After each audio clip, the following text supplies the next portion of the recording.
अल्हम्दुलिल्लाहि रब्बिल आलमीन अस्सलातु वस्सलामु अला रसूलिहिल करीम। अस्सलामु अलैकुम नाज़रीन इकराम। यसनल कुरान नाम की आसान तफसीर का लेसन नंबर 2.110 है, यानी दूसरे सूरे का लेसन नंबर 110 और थीम है सूरह बकरा आयत नंबर 103। टॉपिक्स कवर्ड इस तरह से हैं। सबसे पहले word by word and phrase by phrase translation, उसके बाद कमेंट्री यानी तफसीर, आखिर में कुछ इंपॉर्टेंट पॉइंट्स, एक्नॉलेजमेंट और रेफरेंसेस। औज़ु बिल्लाहि मिनश शैतानिर रजीम, बिस्मिल्लाहिर रहमानिर रहीम। वलौ अन्नहुम आमनु वत्तक़ौ लमसूबतुम मिन इंदिल्लाहि खैरुल लौ कानू यालमून। लफ्जी तर्जुमा देखें। वलौ रूट वर्ड लाम वाव से माने और अगर, एंड इफ, अन्नहुम रूट वर्ड अलीफ नून नून से माने वो, दे, आमनु रूट वर्ड अलीफ मीम नून से माने ईमान लाते, बिलीव्ड, वत्तक़ौ वाव काफ या से रूट वर्ड है माने और परहेजगार बन जाते, एंड फियर्ड अल्लाह, लमसूबतुन रूट वर्ड सा वाव बा से माने तो ठिकाना पाते, surely the reward,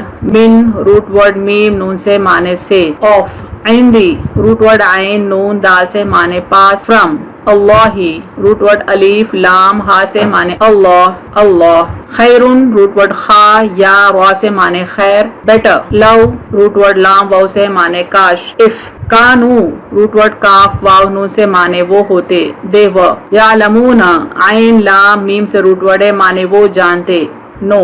phrase by phrase translation देखें उर्दू में। वलौ अन्नहुम आमनु और अगर वो ईमान लाते, वत्तक़ौ लमसूबतुन और परहेजगार बन जाते तो ठिकाना पाते, मिन इंदिल्लाहि खैरुन बेहतर अल्लाह के पास, लौ कानू यालमून काश वो जानते होते, और अगर वो ईमान लाते और परहेजगार बन जाते तो ठिकाना पाते बेहतर अल्लाह के पास, काश वो जानते होते। फ्रेज बाय फ्रेज ट्रांसलेशन देखें इंग्लिश में। वलौ अन्नहुम आमनु and if they would have believed, वत्तक़ौ लमसूबतुन and feared Allah, the reward, min indillahi khairun, would be better from Allah, law kanu ya'lamun, if they but knew, and if they would have believed and feared Allah, the reward would be better from Allah, if they but knew। तशरीह कलिमात यानी interpretation of words देखें। मसूबतुन या माने सवाब के हैं, किसी चीज का मुनासिब और शाइस्ता मुकाम, यानी किसी के अप्रोप्रिएट पोजीशन को मसूबा कहते हैं। मंजिल मकसूद की तरफ बढ़ना, रुई से धागा तैयार करने के बाद मुख्तलिफ मराहिल से गुजार कर उससे जो कपड़ा तैयार होता है उसे सौब कहते हैं, क्योंकि धागा अपनी गायत और मंजिल तक पहुंच चुका है। यानी थ्रेड का पर्पज रहता कपड़ा बनाना, जब कपड़ा बन जाता है तो कपड़े को सौब कहते हैं, क्योंकि धागा अपनी मंजिल को पहुंच चुका है, यानी अपने मकसद को पहुंच चुका है। जज़ाए अमल को भी सवाब कहने की वजह यही है कि इंसानी अमल मंजिल मकसूद तक पहुंच जाता है, यानी इंसान के अमल की जो जजा दी जाती है उसको सवाब कहने का पर्पस भी यही है, चूंकि मंजिल अमल की सवाब ही है।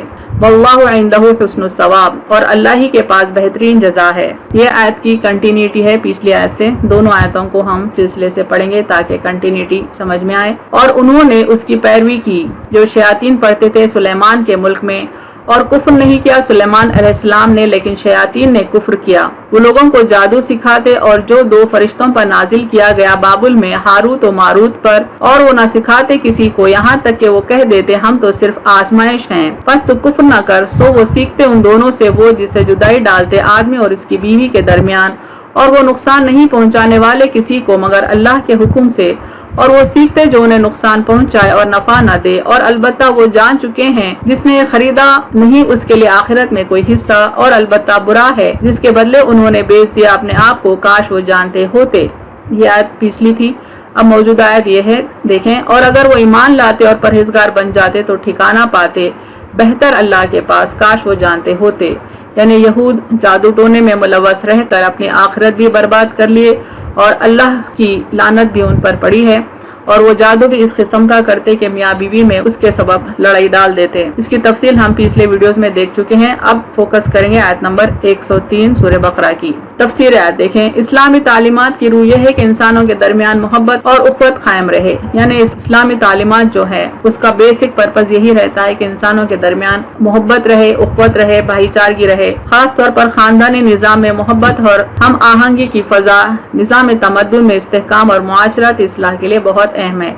यानी स्पेशली एक फैमिली यूनिट में मजबूती जरूरी है, आपस में अंडरस्टैंडिंग मोहब्बत बहुत जरूरी है ताकि ओवरऑल सोसाइटी फ्लरिश हो पाए। यहूदी पस सोच रखने की वजह से उस बुनियादी उसूल को न सिर्फ तर्क करते थे बल्कि उसे खत्म करने के लिए बिला तरद्दुद ہر وہ ذریعہ اور طاقت جو ان کے ہاتھ آئے استعمال کرتے تھے، چونکہ یہودیوں کی اکثریت نچلی سوچ رکھا کرتی تھی۔ وہ اس اہم بنیادی اصول کو سمجھنے کے بجائے، اس پر عمل کرنے کے بجائے وہ فیملی یونٹ کو توڑانے کی کوشش کرتے، میاں بیوی کے بیچ جادو کا عمل ڈالتے، یعنی ہر وہ ہتھیار استعمال کرتے جس سے میاں بیوی کے بیچ جدائی پڑ جائے۔ اس میں سے ایک ہتھیار جادو بھی ہے، حالانکہ وہ اس کے ذریعے اذن خدا کے بغیر کسی کو کوئی ضرر نہیں پہنچا سکتے تھے۔ انہیں یہ علم تھا کہ جادو کے ذریعے نقصان اسی وقت پہنچتا ہے جب اللہ کی اذن ہو، اللہ کی اجازت ہو، اور جادو کرنے والے کو نقصان کسی حال پہنچتا ہے۔ یہ بات کا علم رکھتے ہوئے بھی وہ جادو کا سہارا لیا کرتے تھے۔ جادو ٹونا کرنے والے کسی کو بھی اللہ کی مرضی کے بغیر ایذا نہیں پہنچا سکتے، یعنی یہ اس کے اپنے بس کی بات نہیں۔ انہیں کسی کو نقصان پہنچانا چاہے کوئی ہتھیار استعمال کر لے اتنا آسان نہیں، کیونکہ نقصان پہنچنا صرف اور صرف اللہ کی اذن پہ ہے، اس کی مرضی پر ہے۔ اللہ تعالیٰ کی قضا و قدر اور اس کے ارادے کے تحت یہ نقصان بھی پہنچتا ہے۔ جس طرح ہر نقصان اور ہر نفع اللہ کے ارادے کے تحت ہوتا ہے، اس طرح سے یہ نقصان بھی اللہ کے ارادے کے تحت ہی ہوتا ہے۔ اگر اللہ نہ چاہے تو اس کا جادو بے اثر اور بے فائدہ ہو جاتا ہے، یعنی اگر اللہ کی مرضی نہ ہو تو جادوگر چاہے کتنا بھی جادو کرا لے وہ بے اثر ہو جاتا ہے، بے معنی ہو جاتا ہے، بے وزن ہو جاتا ہے۔ یہ مطلب بھی ہو سکتا ہے اس آیت کا کہ جادو اسی شخص کو نقصان دیتا ہے جو اسے حاصل کرے اور اس میں داخل ہو، یعنی جادوگر تو سامنے والے کو نقصان پہنچانا چاہتا ہے، لیکن سامنے والے کو تو نقصان پہنچنا اللہ کی مرضی کے پر ڈیپینڈ ہے، لیکن جو جادو کرتا ہے اس کو تو کسی حال نقصان پہنچتا ہی پہنچتا ہے۔ پھر ارشاد ہوتا ہے وہ ایسا علم سیکھتے ہیں جو ان کے لیے سراسر نقصان دہ ہے، جس میں کوئی نفع نہیں، اور یہ یہود جانتے ہیں کہ جادو کے پیچھے لگنے والوں کے لیے آخرت میں کوئی حصہ نہیں، یعنی جادو کا علم ایسا علم ہے جو سراسر نقصان دینے والا، اس میں کوئی فائدہ نہیں، اور پھر جادو کرنے والے کے لیے آخرت میں کوئی حصہ نہیں۔ اس بات کا علم رکھتے ہوئے بھی یہود جادو کا سہارا لیا کرتے تھے۔ نہ ان کی قدر اور وقت اللہ کے پاس ہے، نہ وہ دیندار سمجھے جاتے ہیں، یعنی جو جادو کا سہارا لیتے ہیں اللہ کے پاس ان کا کوئی وزن نہیں، وہ بے وزن ہے اور ان کی دنیا میں بھی کوئی عزت نہیں ہوتی۔ پھر فرمایا اگر یہ کام کی برائی کو محسوس کرتے اور ایمان و تقوی برتتے تو یقیناً ان کے لیے بہت ہی بہتر تھا۔ یعنی جادو کس قدر برا عمل ہے، کس قدر عظیم گناہ ہے، اگر سمجھتے، اس کو محسوس کرتے اور اگر ایمان و تقوی کا راستہ اختیار کرتے تو یقیناً ان کے لیے بہتر ہوتا۔ مگر یہ بے علم لوگ ہیں، یعنی کتابیں تو اللہ نے انہیں بہت دی ہیں، لیکن ان کی مثال ایسی ہے، اللہ تعالیٰ فرماتے ہیں قرآن میں جیسے کہ گدھے پر کتابیں لا دی گئی ہوں، یعنی ساری کتابیں رکھتے ہوئے بھی وہ عملاً یہ ثابت کرتے ہیں کہ وہ بے علم ہے، جاہل ہیں۔ اللہ تعالیٰ کا دیا ہوا ثواب ایمانداروں اور نیک اعمال والوں کے لیے بہت ہی بہتر ہے۔ شیطان کی مجلس کے سلسلے میں آپ صلی اللہ علیہ وسلم فرماتے ہیں کہ شیطان کون سے عمل کو زیادہ پسند کرتا ہے؟ رسول اللہ صلی اللہ علیہ وسلم نے فرمایا شیطان اپنا عرش پانی پر رکھتا ہے، پھر اپنے لشکروں کو بہکانے کے واسطے بھیجتا ہے، یعنی شیطان کے کارندے ہر طرف گھومتے رہتے ہیں تاکہ لوگوں کو طریقے سے بہکائیں۔ سب سے زیادہ مرتبے والا اس کے نزدیک وہ ہے جو فتنے میں سب سے بڑا ہوا ہو، یعنی شیاطین کا جو سردار ہوتا ہے اس کے نظر میں وہ چھوٹا شیطان زیادہ ویلیو رکھتا ہے جو سب سے زیادہ بڑا فتنہ پیدا کر کے آیا ہو۔ یہ جب واپس آتے ہیں تو اپنے بدترین کاموں کا ذکر کرتے ہیں، کوئی کہتا ہے میں نے فلاں کو اس طرح گمراہ کر دیا ہے، کوئی کہتا ہے میں نے فلاں شخص سے گناہ کرایا۔ یعنی جو سردار شیطان ہے وہ تمام شیاطین کی مجلس بٹھاتا ہے، میٹنگ کرتا ہے اور ان کے کاموں کی رپورٹ لیتا ہے، جاننا چاہتا ہے کہ کون سا شیطان کیا کارنامہ انجام کر آیا ہے۔ تو شیاطین اپنے اپنے کارنامے اپنے سردار کے سامنے پیش کرتے ہیں، کوئی کہتا ہے کہ میں نے کسی کو بھٹکا دیا، کوئی کہتا ہے کہ میں نے اسے فلاں گناہ کروایا۔ شیطان ان سے کہتا ہے کچھ نہیں، یہ تو معمولی کام ہے، یہاں تک کہ ایک آ کر کہتا ہے کہ میں نے فلاں شخص کے اور اس کی بیوی کے درمیان جھگڑا ڈال دیا۔ یعنی کئی شیاطین تو اپنے اپنے کارنامے بیان کرتے ہیں سردار شیطان کے سامنے، لیکن جو شیطان یہ کہتا ہے کہ میں نے فلاں میاں بیوی کے بیچ جھگڑا ڈال دیا، اس پر سردار بہت خوش ہوتا ہے۔ دیکھیں یہاں تک کہ جدائی ہو گئی، شیطان یعنی ان کا سردار اسے گلے لگا لیتا ہے اور کہتا ہے ہاں تو نے بڑا کام کیا، اسے اپنے پاس بٹھا لیتا ہے اور اس کا مرتبہ بڑھا دیتا ہے۔ یعنی تمام شیطانی کاموں میں سب سے زیادہ بڑا شیطانی کام جس سے ان کا سردار خوش ہوتا ہے وہ ہے میاں بیوی کے بیچ جدائی ڈال دینا، ان کے بیچ لڑائی ڈال دینا۔ اس کی وجہ یہ ہے کہ خاندانی نظام درہم برہم ہو جاتا ہے، فیملی یونٹ ٹوٹ جاتا ہے۔ اس طرح سے اگر کئی فیملی یونٹ ٹوٹ جائیں تو سوسائٹی ٹوٹنے لگتی ہے، سوسائٹی ٹوٹ جاتی ہے، بکھر جاتی ہے، تب انسان کو ہر قسم کے گناہ میں ملوث کر دینا آسان ہو جاتا ہے۔ اس لیے شیطان اس عمل سے بے انتہا خوش ہوتا ہے۔ تو جو جادوگر ہیں جو میاں بیوی کے بیچ لڑائی ڈالتے ہیں، یا وہ لوگ جو جادوگر سے اس جادو کا سہارا مانگتے ہیں، وہ بھی بس یہی شیطان کا کام کرتے ہیں۔ جادوگر بھی وہی کام کرتا ہے جو شیطان شوہر بیوی کے بیچ جدائی ڈال کے کرتا ہے۔ مثلاً اس کی شکل و صورت اسے بری معلوم ہونے لگتی ہے، یعنی جب میاں بیوی کے بیچ جدائی کا عمل ڈال دیتے ہیں، جادو کر دیتے ہیں، تب دونوں کو ایک دوسرے کی صورت سے نفرت ہونے لگتی ہے، ایک دوسرے की सूरत बुरी खराब लगने लगती है, या उसके आदत व अतवार से जो गैर शरई ना हो ये नफरत करने लगे। यानी एक दूसरे की आदतों से वो नफरत करने लगते हैं, हालांकि आदत उनके हैबिचुअल होते हैं, यानी कोई गुनाह नहीं होता, उसमें कोई गैर शरई काम नहीं होता, फिर भी एक दूसरे के हैबिट से, आदत से वो नफरत करने लगते हैं, या दिल में अदावत आ जाए वगैरह वगैरह। कभी एक दूसरे के दिल में दुश्मनी पैदा कर देते हैं जादू के जोर से, ताकि वो एक दूसरे को नुकसान पहुंचाने लगे और एक दूसरे से फासला इख्तियार करने लगे।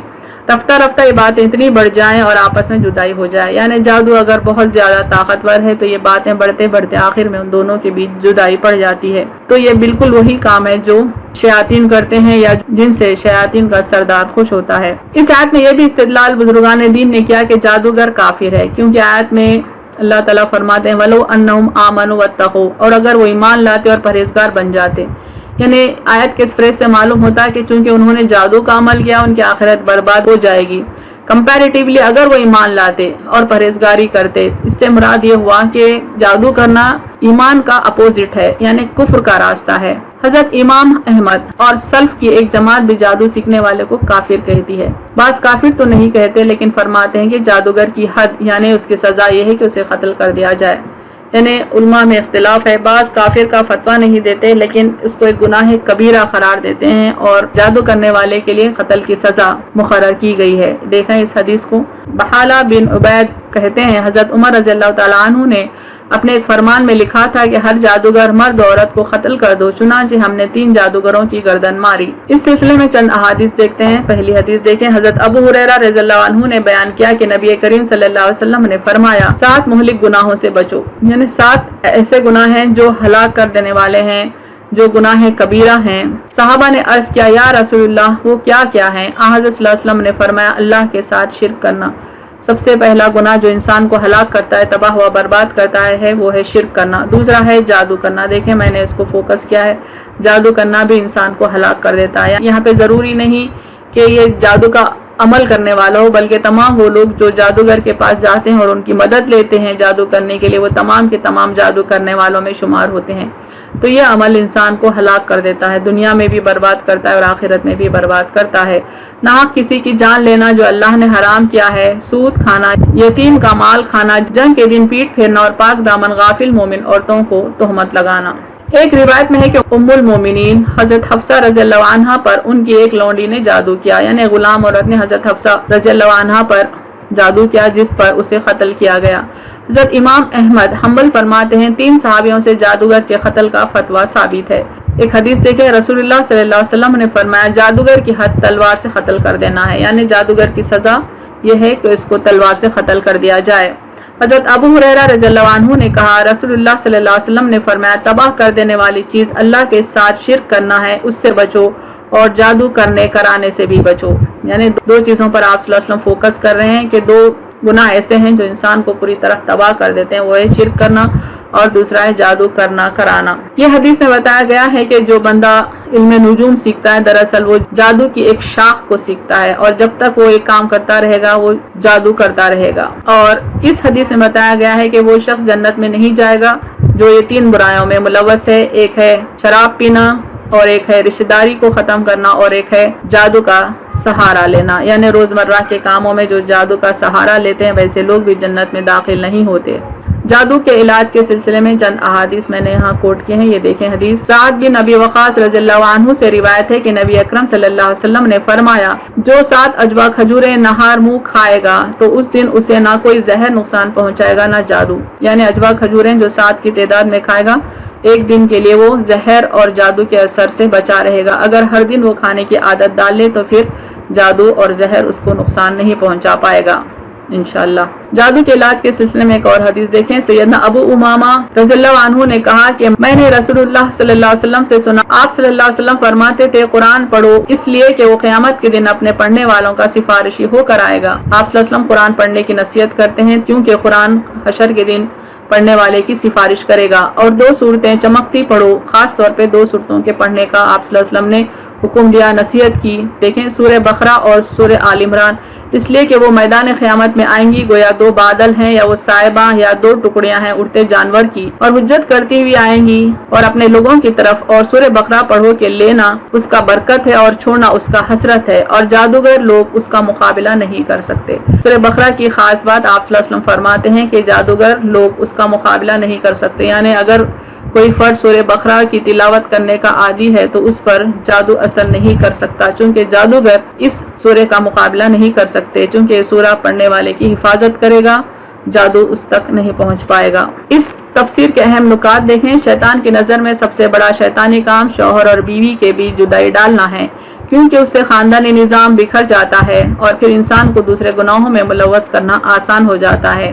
یہود اس گناہ کے دل دادا تھے اور اس کے لیے جادو کا سہارا لیا کرتے تھے، یعنی میاں بیوی کے بیچ لڑائی ڈالنا شیطان کا سب سے فیوریٹ کام ہے اور یہ گناہ ہے، اور اس طرح کا گناہ یہود کا ایک فیوریٹ گناہ تھا۔ اللہ کے حکم کے بغیر جادو بھی کسی کو نقصان نہیں پہنچا سکتا۔ یہ یاد رکھیں، کسی کو جادو اگر کراتے ہیں تو سب سے پہلے ہماری دنیا اور آخرت تو برباد ہوگی، اور ہماری دنیا اور آخرت کا برباد ہونا کنفرمڈ ہے، لیکن ہم جس پہ جادو کر رہے ہیں اس کا نقصان ہونا یا نہ ہونا وہ اللہ کے اذن پر ہے، لیکن جادوگر ضرور اپنی دنیا اور آخرت برباد کر لیتا ہے۔ اگر یہود ایمان لاتے اور تقوی اختیار کرتے تو اللہ کے ہاں بہتر مقام پاتے۔ یہی معاملہ مسلمانوں کی اکثریت کا ہے جو آج کل جادو ٹونے میں ملوث ہیں۔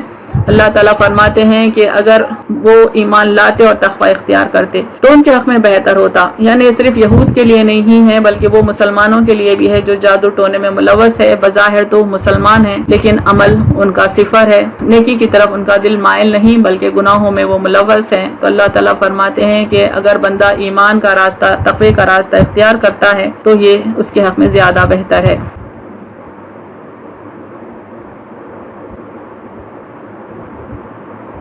وآخر دعوانا ان الحمد للہ رب العالمین۔